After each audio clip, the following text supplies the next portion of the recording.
In order for Mike Gundy's new scorched earth coaching staff to maintain a top 20 recruiting class, it is absolutely imperative to strike while the iron is hot because at the end of the day, it is still a numbers game.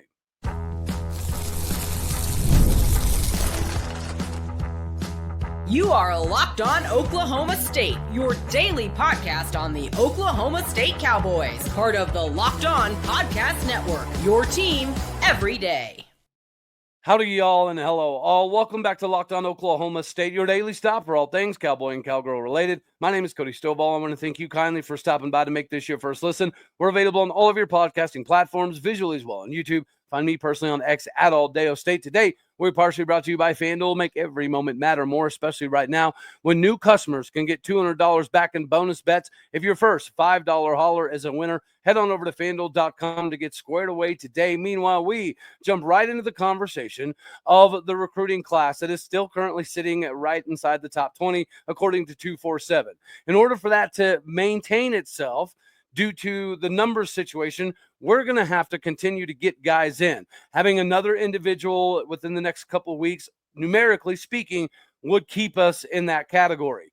The reason being is because we're not overloading on five-star guys, right? So we might have 12 commits that put us at the top 20, in the country, as opposed to, let's say, a Georgia or a Bama.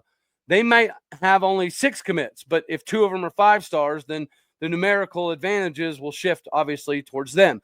Now, Oklahoma State doesn't typically get an overabundance of 5-star dudes. We do have a couple that have transferred into Oklahoma State, but in order for us to be able to garner some 5 stars out of high school, not only do we have to capitalize on the season, but we have to continue to capitalize in the recruiting trail. So we put together a wish list of some of the top defensive guys, and there will be a little bit of carryover from yesterday. A cornerback that I think we should try to find a way to go out and get is Xavier Harmon, 6'2", 183 pounds, out of Conroe, Texas. He's a 7-on-7 circuit star. Wide receivers argue about who's going to cover him. He absolutely loves football. He's a menace on the field and on the court.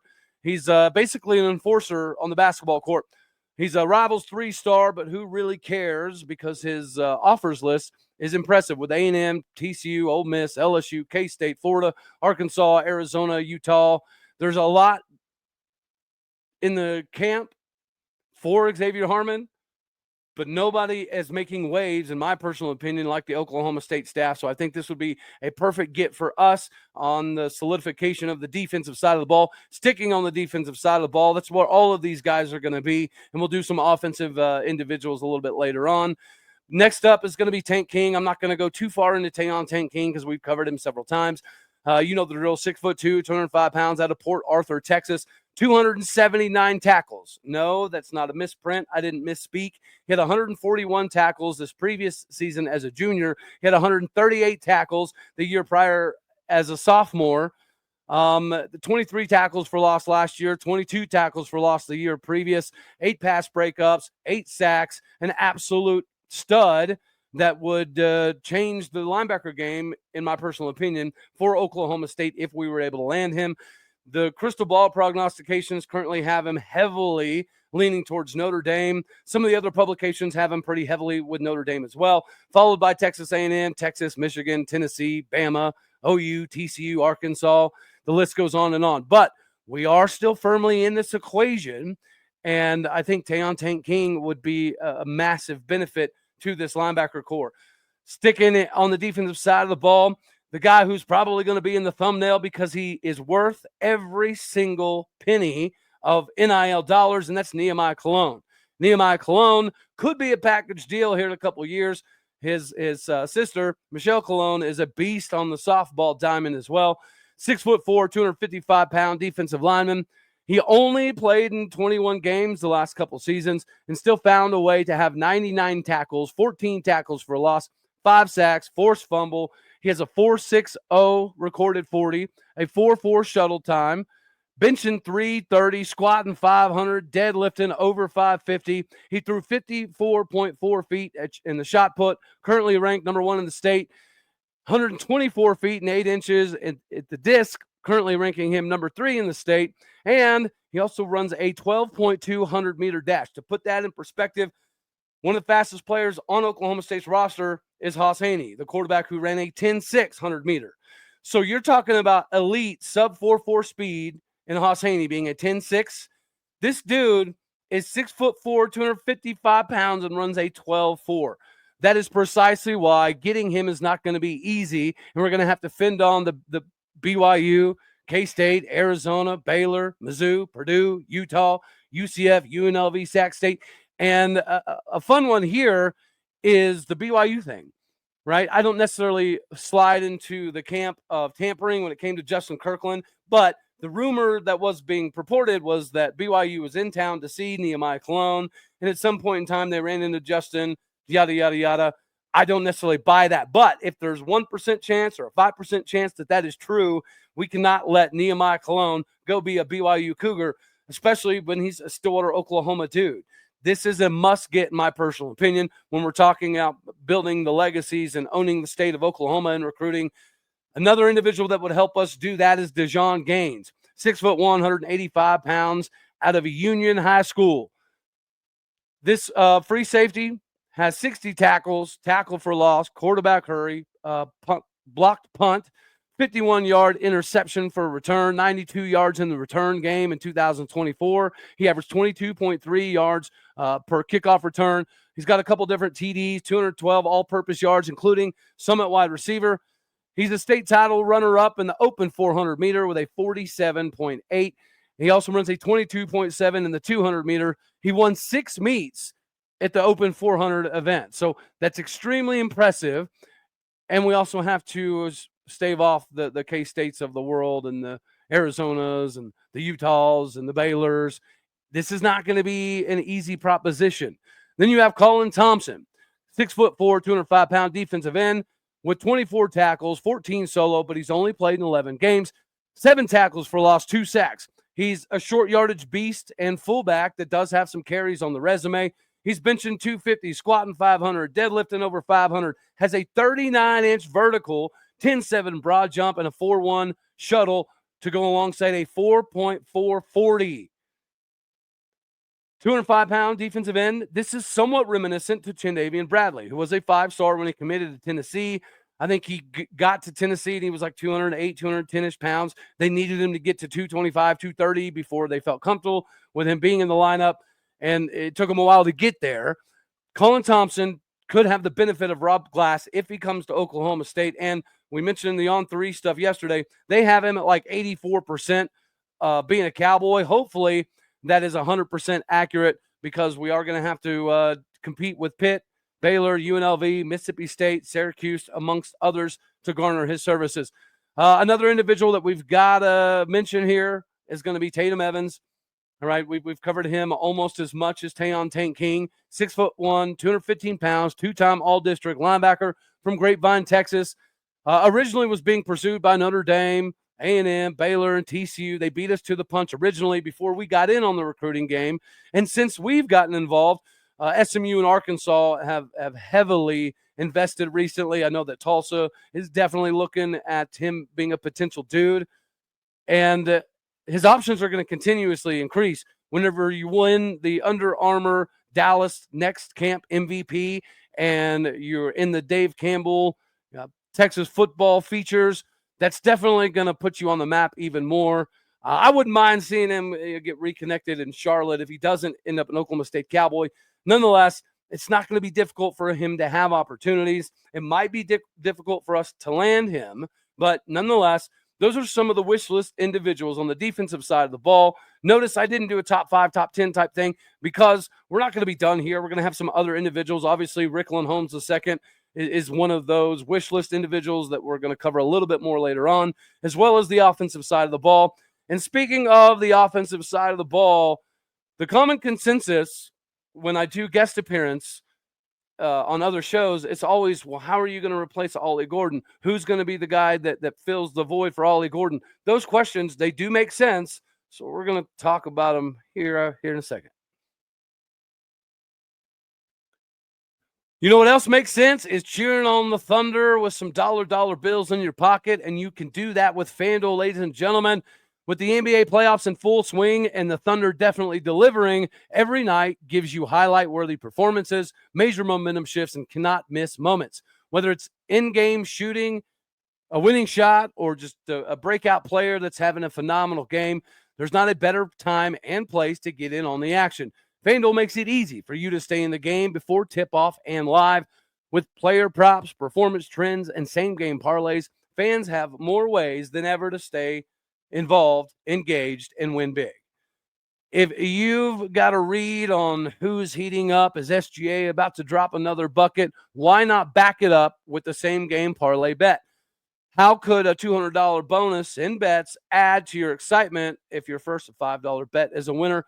Find out today by heading over to FanDuel.com. It is the perfect time for you to sign up. Head on over to FanDuel.com and place your first $5 bet. If it wins, you'll get $200 back in bonus bets. So head on over to FanDuel.com. Make every moment matter more because FanDuel is the official sportsbook partner of the NBA.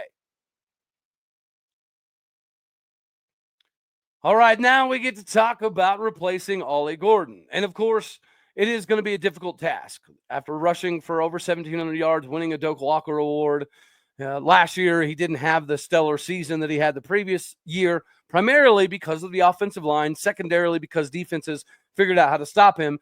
But by and large, people outside of Stillwater and even some people in the Big 12 kind of felt like Ollie Gordon was the engine that made everything operate. So without Ollie Gordon, they expect Oklahoma State to take a little bit of a drift backwards when it comes to excelling in the running back position. I disagree. Why do I disagree? Because historically speaking, it only makes sense that we have another 1,000-yard rusher pop up. Why do I say this? Because if you look historically, Oklahoma State has had 49 1,000-yard rushers, right? We've had 19 2,000-yard rushers. We've had 10 3,000-yard rushers, and we've had 4 4,000-yard rushers. When you're talking about some of the greatest running backs that have ever played the game, some of them came from Oklahoma State, right? Namely Barry Sanders, Thurman Thomas. And then whenever you dig back a little bit further, so I did a Google search on who has the claim for RBU, and they listed, 8 to 10 teams. And so I went through all of their historical records to see how comparable they are to Oklahoma State. And guess what? Ironically enough, we're still compared sometimes to the Texas and OU situation that was in the Big 12, and they ran everything, right? Oklahoma State has had 5 Big 12 all-purpose rushing leaders. Texas has also had 5 Big 12 end-of-season rushing leaders. OU's only had 3. Heck, Iowa State's had more with 4. And whenever you look at it, you're talking about Ollie Gordon's 1,732 yards versus Bijan Robinson's 1,580 yards. Or you could be talking about Deontay Foreman's massive season with Texas where he rushed for 2,028 yards. But you can compare that to Chuba Hubbard's massive Oklahoma State season of 2,094 yards. Then you have Justice Hill, Joe Randall, Kendall Hunter. All had 1,450, 1,500-yard rushing seasons, some of them multiple times. You have to go back for Texas to talk about the Ricky Williams days where he was a man amongst boys before you have a comparable conversation. On top of that, I went a little bit deeper at the teams that have a claim to RBU. Number 1 was Alabama.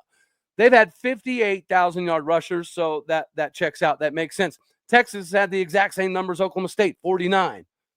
So has LSU, 49 1,000-yard rushers. Auburn, they've had 49 1,000-yard rushers, the same as Oklahoma State. Miami's had 45,000-yard rushers. Tennessee, 47,000-yard rushers. Georgia barely edged us with 50, and Wisconsin's not quite where we are with 44. That is precisely why, whether it be the emergence of the OU transfer Caleb Hicks, or it be the next Chris Carson 2.0, Trent Howland come to fruition, or if we're going to get some more Justice Hill style of action out of Rodney Fields, it doesn't matter. Plus, you also have to factor in Freddie Brock. Guys, Ollie Gordon had 880 yards rushing this previous season while getting hit in the backfield over 51% of the time. That is the expectation at Oklahoma State, not to get hit in the backfield 51% of the time, but to still get close to a 1,000-yard season, even if you have a bunch of obstacles. The expectation at Oklahoma State is to have a 1,000-yard running back every single season.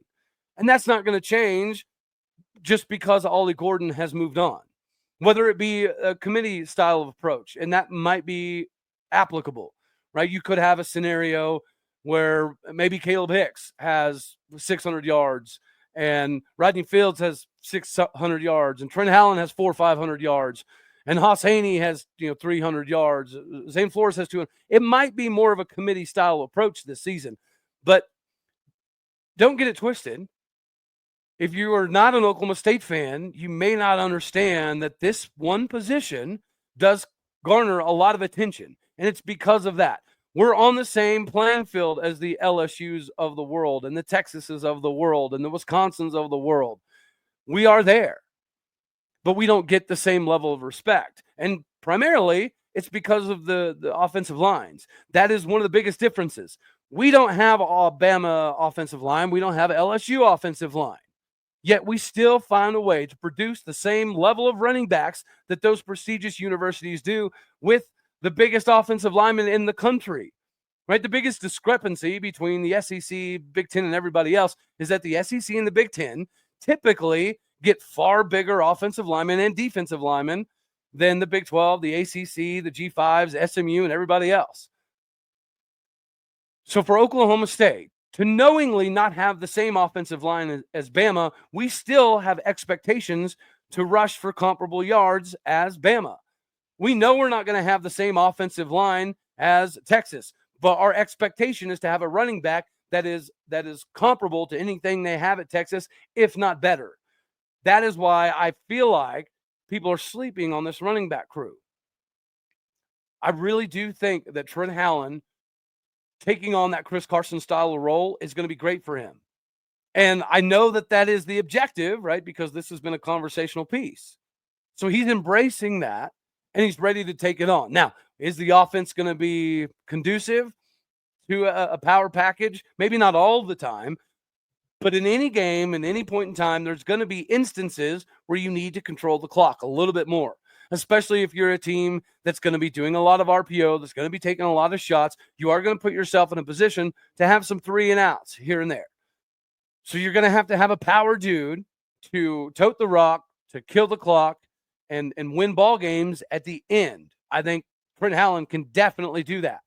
I mean, he was an every down back at Indiana. He led Indiana in rushing before coming to Oklahoma State. Obviously, we saw what a massive season Indiana had this previous year, and he decided to stick through it and stay at Oklahoma State, even though we're changing the offense, even though the offensive line is doing something considerably different than what he's used to.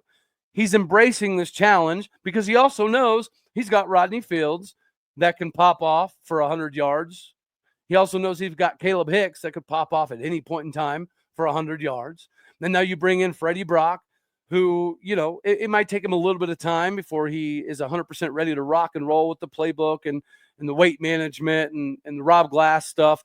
But nonetheless, he should end up being a factor at some point in time, not to mention all of the mobile quarterbacks. Haas Haney's a mobile guy. Zane Flores is a mobile guy. Banks Bowen is a mobile guy. This offense is going to look night and day different. But the running back room shouldn't expect any kind of drop-off. And ironically, that's the conversation that keeps being brought up is, what about Ollie? What are you going to do about Ollie? How are you going to fix the Ollie leaving? All this. We're Oklahoma State University.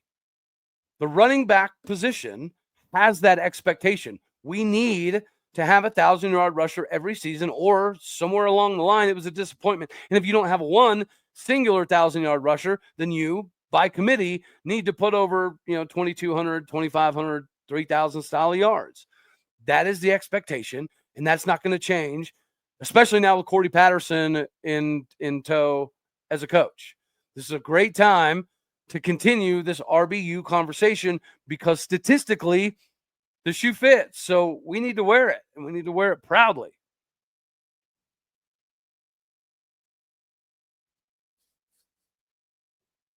Speaking of wearing things proudly, Cowboy baseball likely secured their ticket to play in the postseason with that W against Baylor. It was an ugly dub. All right, we've been cruising. We'd won like 10 of the last 11, and some of them pretty convincing.